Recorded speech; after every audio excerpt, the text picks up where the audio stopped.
ميكانيك اوتو، معلومه خفيفه في الميكانيك. الموضوع ديال اليوم غادي نهضر فيه مع الناس اللي عندهم رخصة ديال السياقة وكيسوقوا سيارات في الطريق. غادي نسولهم واش كتهضروا مع السيارات ديالكم ولا لا. اللي سمع هاد الهضره غادي يقول لك كيفاش راه هاد الهضره غير منطقيه، كيفاش نهضر مع السياره ديالي. خصك تعرف كيفاش تهضر معاها. علاش؟ حيت هي راها كتهضر معاك، السياره راها كتهضر معاك، ولكن انت واش عرفتي كيفاش تسمعها ولا لا؟ يعني خصك تكون عارف كيفاش تسمع السياره. هذا هو الموضوع ديالنا، غادي نشرحوا فيه كيفاش تسمع السياره ديالك الا هضرات معاك. يعني السياره كتهضر معاك كيفاش؟ غادي نعطي مثال بواحد الصديق. مثلا عندك شي صاحبك سنين وانت كتهضر معاه، هاد صاحبك الا هضر معاك من ورا شي حيط، غير يقول لك فلان، غادي تقول ليه نعم راك عرفتيه غير من النبره ديال الصوت ديالو. او لا مثلا هاد صاحبك غيب واحد عامين مثلا، واحد النهار هز التليفون عيط لك بشي نمره مجهوله، غير قال لك الو السلام عليكم وقلتي لي اهلا فلان، يعني عرفتيه غير من الصوت ديالو، يعني كنتي كتعرف كيفاش تسمع ليه. راه كذلك السياره خصك تعرف كيفاش تسمع ليها. هادشي اللي غادي نشرحو دابا. اول حاجه خصك تحفظ الصوت ديال المحرك ديال السياره ديالك. المحرك الا كان في الرالونتي، الطوموبيل كانت واقفه ما مكسيري ما والو، خصك تعرف الصوت ديالو كيفاش داير. المحرك الا كنتي غادي مكسيري به، كان الرالونتي طالع مثلا في جوج ولا في ثلاثه، يعني انت مورك على الكسيراتون وغادي في الطريق، خصك تعرف الصوت اللي عندك في المحرك وتحفظه في دماغك. وتعقل عليه مزيان. وقت ما درتي مارش الطوموبيل وغادي خصك تسمع نفس الصوت. الا ما سمعتيش نفس الصوت عندك شي مشكل في المحرك، يعني خصك تعقل على الصوت وتسمع نفس الصوت. الا تبدل الصوت عندك مشكل، خصك تمشي تصلحه. هذه الاولى. الحاجه الثانيه، تعقل على الصوت ديال الرويض، الصوت ديال البنوات الا كانوا غادي في الطريق، خصك تحفظو. يعني البنوات تعبرهم بربعه، دير فيهم جوج. مثلا عندك انت في العباره مثلا في السياره ديالك 2 كيلو ونص، خصك دير 2 كيلو ونص ديال الهواء وتم غادي وتصنت لهادوك الرويض الصوت ديالهم كيفاش داير في الطريق.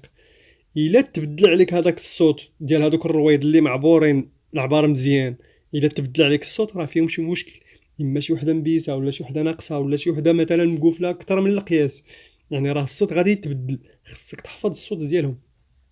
ثالث حاجه غادي نشوفوا اللي هو الصوت ديال لا سسبونسيون. يعني اللي سمع لا سسبونسيون، الاكثريه ديال الناس ما غاديش يعرفوا، ولكن الناس الحريفيه غادي يعرفوا شنو هي لا سسبونسيون. لا سسبونسيون داخله فيها بزاف ديال البياس.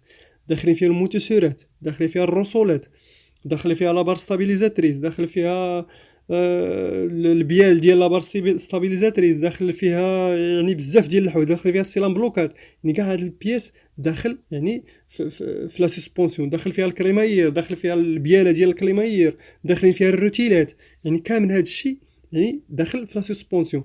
هاد لا سسبونسيون نورمالمون الا كانت مزيانه راه ما كدير حتى صوت، يعني ما تسمعش الصوت. يعني خصك ترد البال وتطلق ودنيك وتسمع السياره ديالك. الا جات شي صوت من هاد الجهه، من جهه الموتوسيرات مثلا ولا من جهه المايوات، خصك تسمعو. يعني السياره هضرات معاك، عطاتك واحد الصوت، هضرات معاك، ولكن انت عرف كيفاش تسمعها. الا سمعتي شي صوت ماشي نورمال، خصك تمشي يعني تصلح المشكل. يعني السياره هضرات معاك وانت عرفتي كيفاش تسمعها. الحاجه الاخرى اللي غادي نهضروا اللي هي اللورمات.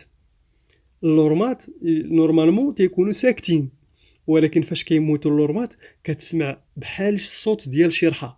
عرفتي ديك الرحى ديال الديور القدام فاش يطحنوا الزرع؟ هكاك اللورمه الا مات بحال هذاك الصوت كدير، يعني كتسمع بحال شي رحى كطحن. علاش؟ حيت اللورمه فاش كتموت كيولي الحديد كيتلاقى مع الحديد، تيولي الطحين عندك في اللورمه. الا سمعتي هذا الصوت هذا خصك يعني تمشي تصلح المشكل، حيت السياره هضرات معك وانت عرفتي كيفاش تسمعها.